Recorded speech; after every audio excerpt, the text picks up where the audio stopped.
My name is Vladimir. I am a journalist. We record such videos with people convicted under your articles or similar to yours in order to take you for exchange.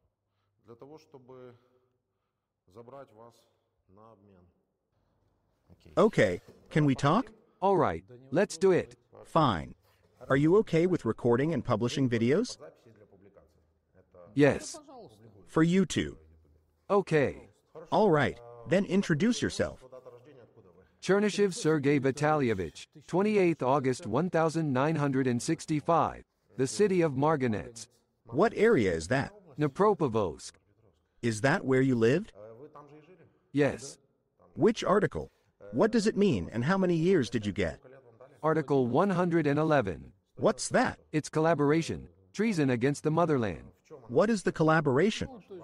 I was talking to my son. My son's on the other side. I talked to him on the phone. We discussed the situation, that's all. Can I see it? Yes. Where were you born? In Tumen. From the 25th of May, 2022 to the 27th of May, 2022, you were in Marganets. You weren't just talking. Yes, discussed the whole situation. Let's just say that he talked about not firing at Marganets.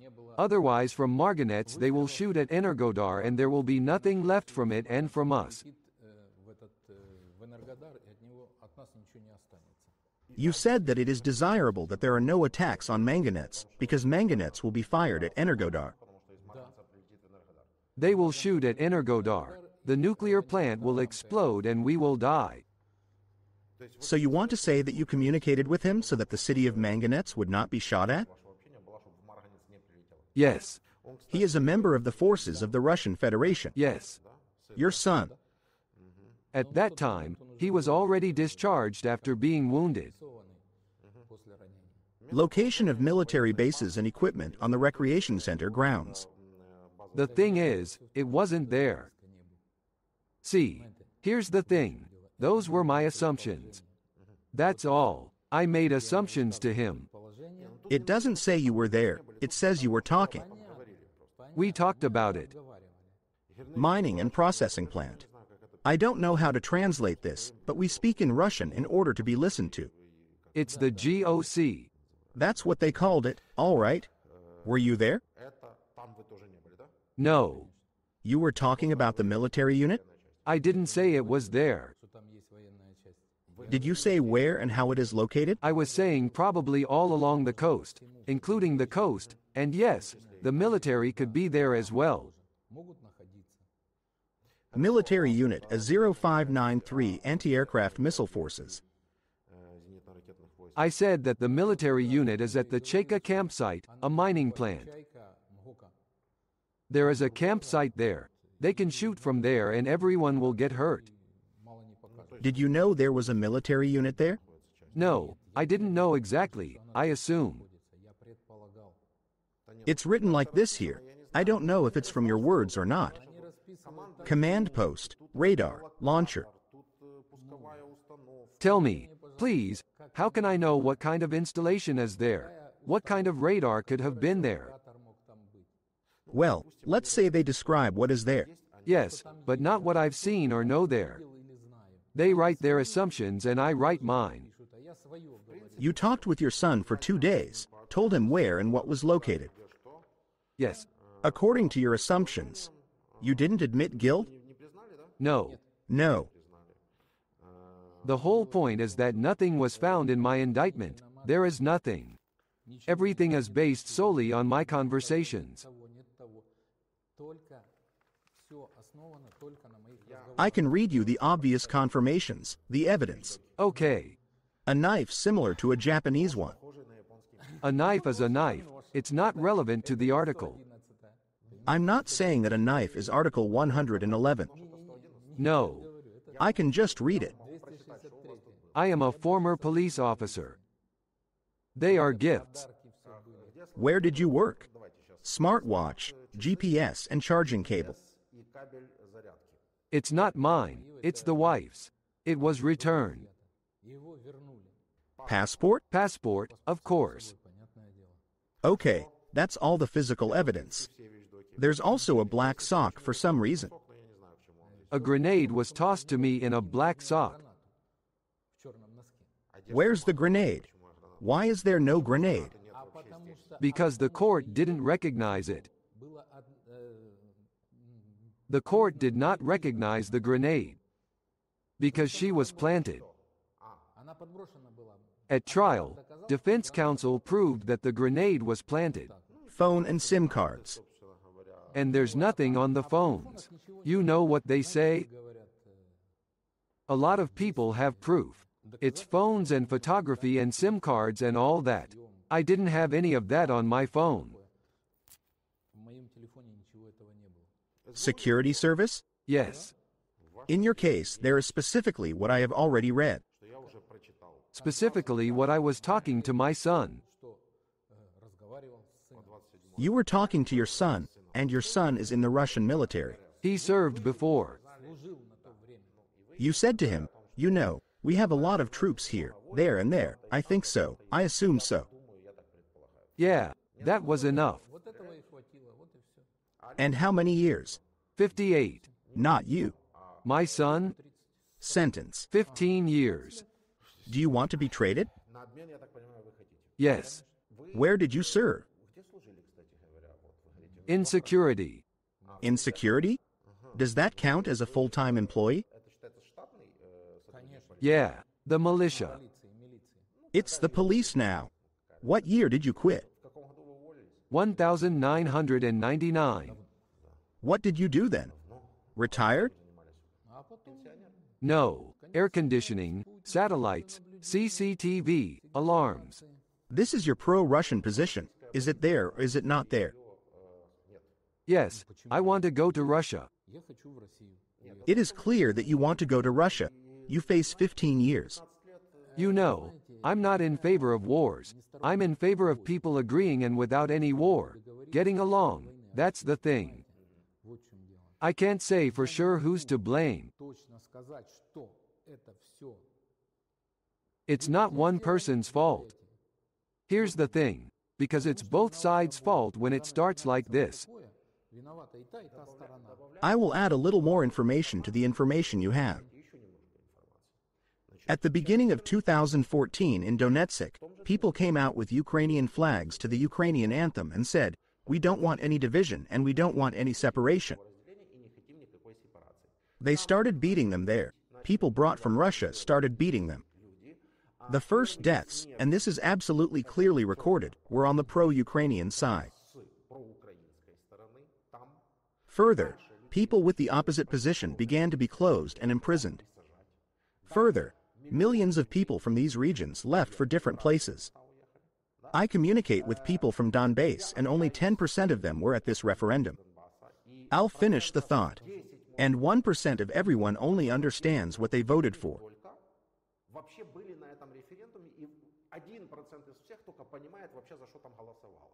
They all claim that they voted for autonomy for Donbass, although from the ballots that are in the public domain, it is clear and clearly visible that they voted for independence or to remain part of Ukraine. There was no autonomy on the ballots. The question was posed very clearly there. Then, Russian volunteers go in there, so-called Russian military equipment comes in, Gherkin Strelkov, Motorola Pavlov, Borodai and all the rest. They are all Russians. This referendum cannot absolutely be considered the opinion of Donbass, because millions of people are leaving. Millions of people are simply not going there. That is, these are actually people lined up with flags. Other people, hired, who walked the streets with these boxes. Well, strictly speaking, it's fiction. I understand. This cannot be considered the opinion of the people of Donbass. Then Russian troops become there. On our side, our troops are there, and our troops begin to do exactly what the troops of any country whose territory they have invaded would do, i.e. war begins. Now let's get back to your opinion. Of course they shot. The thing is, when this all started, I was right here. I was sitting here already, so I had very little information. Yeah.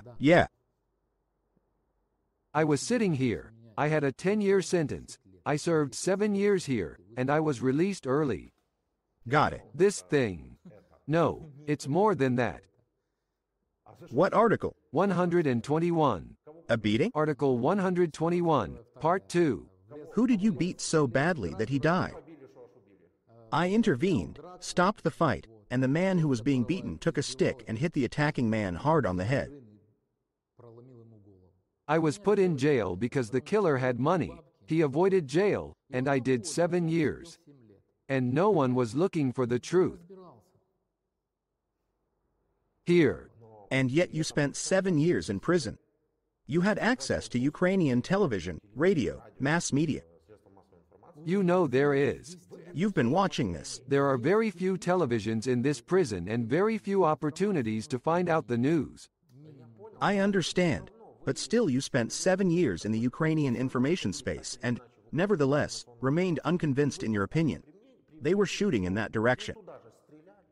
Yes, they did. Did they open fire? It's complicated. How's that? It's not an accident. I told you about the events. Did you learn anything new? Of course I found out. This situation. Both sides are to blame. It is again about the fact that the parties could not agree on anything. Let's start with Crimea. The Russian military comes there. Our units are stationed there. These green men come, start disarming our military, start occupying. Our troops are called to surrender. What was the process of negotiating with them supposed to be? I'm not going to say anything about Crimea, but what happened to Crimea is definitely a bad situation. If they have recognized Crimea as theirs, they are likely to want only our surrender in the negotiations. And we will say that it's not yours, it's ours, and then what? Only war. It turned out that neither side wanted to give in and did not agree among themselves. Why should we be inferior to them in any way? We lived peacefully, and they came to our land. Why should we suddenly start giving in on something? I don't know. I don't know who should give in to whom. Problem. That is why the war is going on, because it is completely unclear what and why we should concede. Well, I don't know how it is. I can't even tell you. What was the break like? 3 months. Parole? Yes. Have you contacted him? Yes. Do you talk to him about it? And you return? Yeah, and I'm going back to prison. I got a total of 18 years. Not 15, 18. Why 18? Because for 3 years. Remainder. All the way through? Yes. 3 years. And 15. That's why it's important. Your motive is completely clear to me. Because I'm almost 58 years old. So most likely I will not live to be released and I will die here in prison. I won't make it to that age. According to statistics, men live to the age of 70, women to the age of 72. Statistics. No wife. Women live more because they don't have wives. Yes, that may be true. I understand that you understand and realize that this is like a life sentence for you. That's why I'm telling you I won't make it to the end of the term. The only thing that makes sense to me is a trade. If there's a trade, it's a good thing. If not, it's not. Do you think they should take you away? I think so. Why? Well, because I have, sons in there. And relatives there, too. Which one of them is it? Here? There. I have many uncles and aunts there. Many relatives in Tumen. I, Sergei Vitalyevich Chernyshev. Born in 1965. I am in pre-trial detention under Article 111, Part 2. My sentence is 15 years. I want to. 111, Part 2? 111, Part 2. What's that? It's treason against the motherland. Betrayal. Collaborationism. Yes. Since I have a son who lives in the Russian Federation, I would like to be exchanged to the Russian Federation. I have relatives in Russia, so I want to be picked up for exchange. Does your son serve in the army? Yeah, he's in the military. Put it simply, my son is in the army, so I am telling you that I want to be taken in exchange. Could you tell me if your son is serving in what troops and where he is serving? Infantry. He's a BMP-3 commander. Do you want to be exchanged? Yeah, I want to be traded. Do you consent to the publication of our video? Yes, I agree. First name, last name, where from, date of birth. My name is Mogutnov Sergei Viktorovich. I was born on November 10th, 1973. I lived in the city of Dnipro, on Sofia Kovalovskaya Street. I worked, or rather I work in the company Vodafone Ukraine. Vodafone. Yes. What else did you say? I just interrupted you. Yes, I believe that I am still an employee Vodafone. I got it. Is that your verdict? Yes. Can I read it? Yes. And tell me, under what article, what is your court sentence, and what exactly were you convicted for? Article 114, Section 2, Paragraph 3. That's espionage. Espionage. Yes. So, 10 years, that's the trial court. Now we're appealing. I mean, your sentence hasn't even gone into effect yet. I don't know the details, but I've already been sentenced to 10 years in prison. The trial court entered judgment. May 2nd, 2023? Yeah, that's right. So what were you charged with? I am accused of spying in favor of the Russian Federation, the General Staff of the Russian Federation, and so on.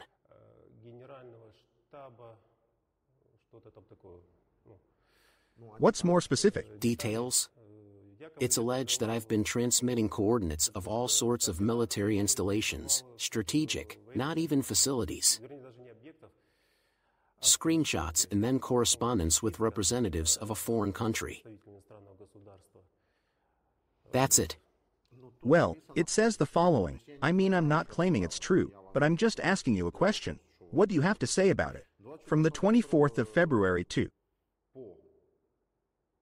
until the 25th of February, that is, on the same day, and on this day, you wrote via telegram to the chatbot of the police, of the LPR and DPR. I didn't write it. It's not proof. It's just speculation. Allegedly, I wrote through the Hour bot. A chatbot? Not a chatbot, but an Hour bot. Well, they're typos. I didn't even notice them. So you supposedly wrote there. It says so right here. There is no evidence, no. Wishing to mark the location of the Ukrainian armed forces. Okay, let's read further the text of your criminal case. On March 11th, that is, a week later, in fact, to provide information to the aggressor state through the messenger Viber. You have contacted a representative of the military unit, a Russian citizen, Vladimir Viktorovich Shirov, who is an employee of the main intelligence directorate of the General Staff of the Russian Federation, and offered independently his services to collect and disseminate information on the movement of the military and so on. Is that so? No. I did not provide anything. I did not communicate with a person like Sheriff, nothing like that. I don't even know if this man exists. It would be more correct to say it differently.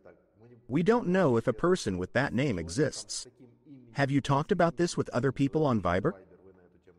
No. And here is the information that on March 30th at 6 page M, and 48 minutes from a cell phone Xiaomi and the serial number is listed. There are specific details like model, serial number, IMEI of your device, phone numbers. Voluntarily sent screenshots of the location of military units to the Russian representative, actually Shirov, via Viber.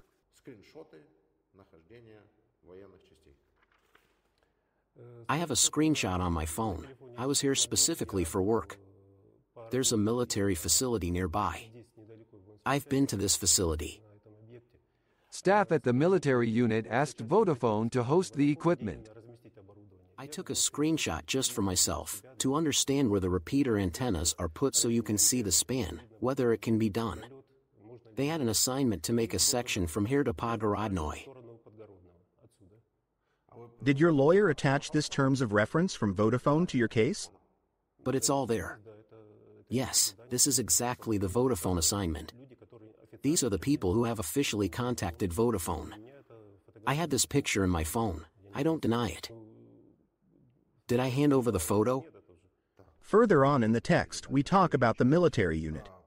Can you tell us about PAVLOGRAD-1? Yes. All right.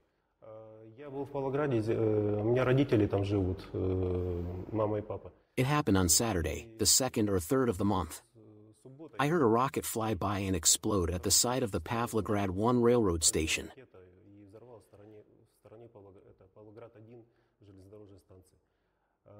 The next day I went to see what had happened in general. Because my parents live in close proximity, shall we say, to this train station. I saw what happened. I took a little video and that was it. Nothing special. I didn't send this video anywhere. I took it off for myself, immediately lost interest and deleted it, moving it to the trash, and that's it.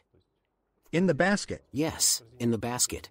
But SBU officers looked at the phone, seized it and found this video. everything is clear here. I didn't send this video. Another question is that I just haven't seen cases where data transmission via Viber is simply faked with specific indications of numbers, emails that did not exist at all, did not exist.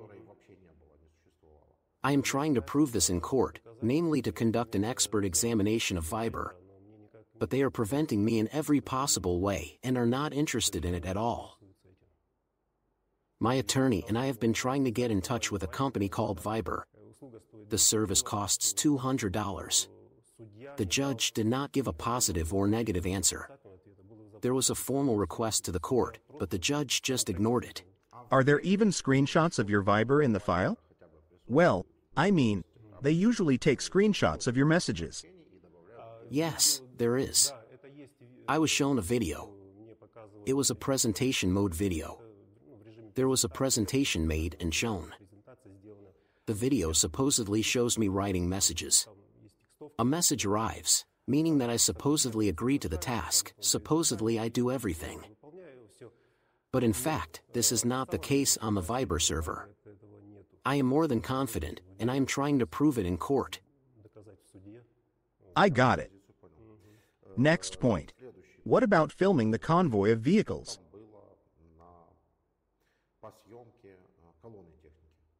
About the column of vehicles. Returning from Pavlograd, on the same day, I saw a column of equipment on the Donetsk highway. I drove by and took a little video. I mean, there was standing there, as I was told later, it was an air defense column and that was it, and supposedly I sent this correspondence to Basharov.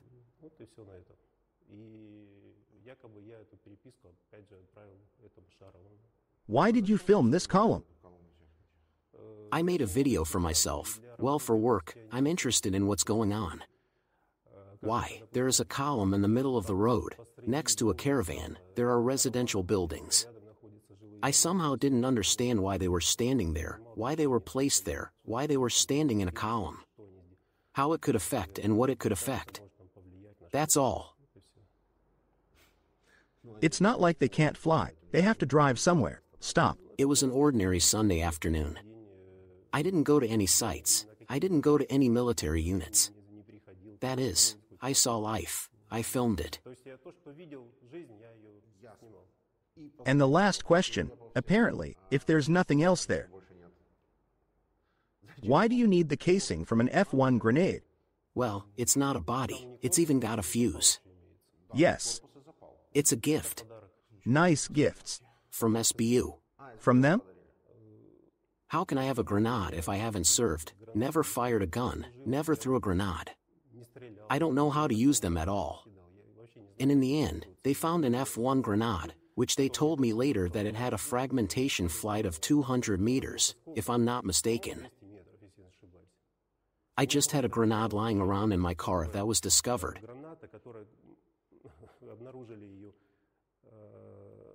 You're the driver, you understand. Nothing should be lying under your feet, something rolls behind the pedal and you lose control of the vehicle. The grenade was loose underfoot. It's round, it rolls over. Did you have a hole in your pocket? No, in the car. Video. When it was. The search was videotaped, the grenade was under the seat. In the report, it was somewhere under a different seat. Either way, nothing matches. That's how it goes. The only thing that connects me and the grenade is that it was in my car. Nothing else has been established by the investigation. No one asked me where the grenade came from, that is, no one was interested in this question. According to the search report on your Renault Logan,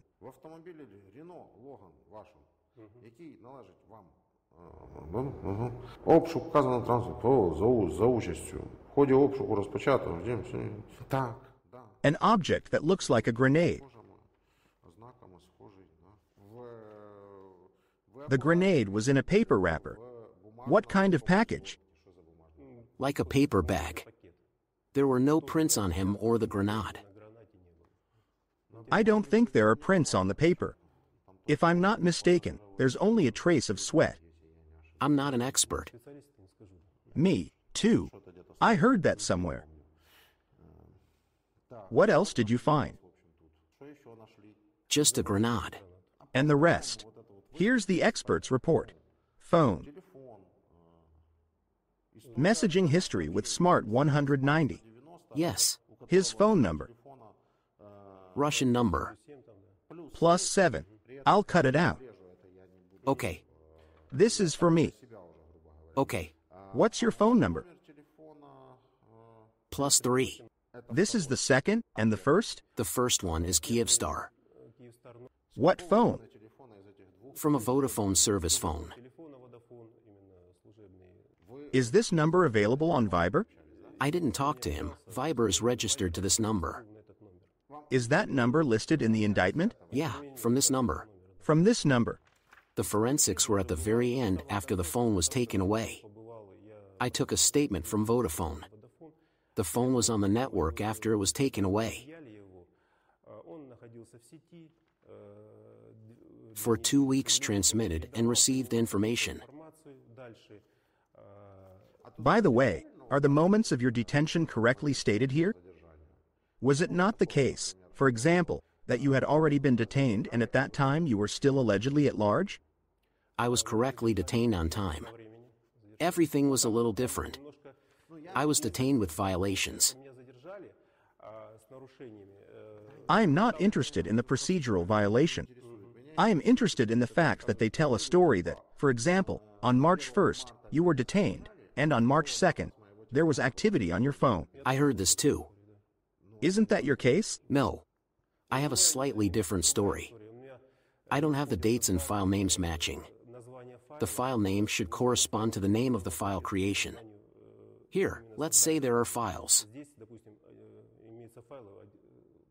What are you talking about? I mean, I allegedly sent the video on Viber. The examiner says the file name is 11 hours, 62 minutes. There are inconsistencies. In the end, the SBU experts said that I allegedly did it all by myself, changing the time, that I have a dual clock on my smartphone, and the second clock also corresponds to Kiev time. How could I have changed them? These are the inconsistencies. Allegedly, I changed everything myself to confuse the investigation. If you read it, you will see it. Do you want to go for an exchange? Yes.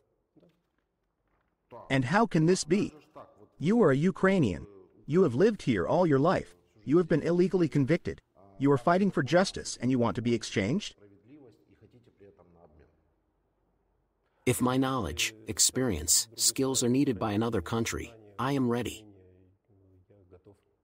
Do you sympathize with the other side? There is no sympathy. I have no one there, just acquaintances and friends. What can you say about their actions over the last year and a half? Military? Yes. I'm against war. I don't support war. Well, you understand that they are firing missiles at residential buildings and people. I heard that. This is outrageous. TV?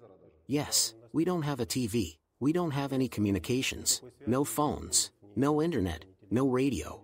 Are you here? Since April 2022. Since April? Since the 15th. Who's Crimea? Crimea is a territory of Ukraine. Do you have an antipathy towards Ukraine? No, my wife and kids are here. My parents live here. Are you legally married? Yes. How old are the kids? The son is 19 years old and the daughter is 13 years old. What do they think about it? They've gone abroad to Europe and I have no contact with them. Europe. Yes. Is there anyone in Russia? Friends. Relatives?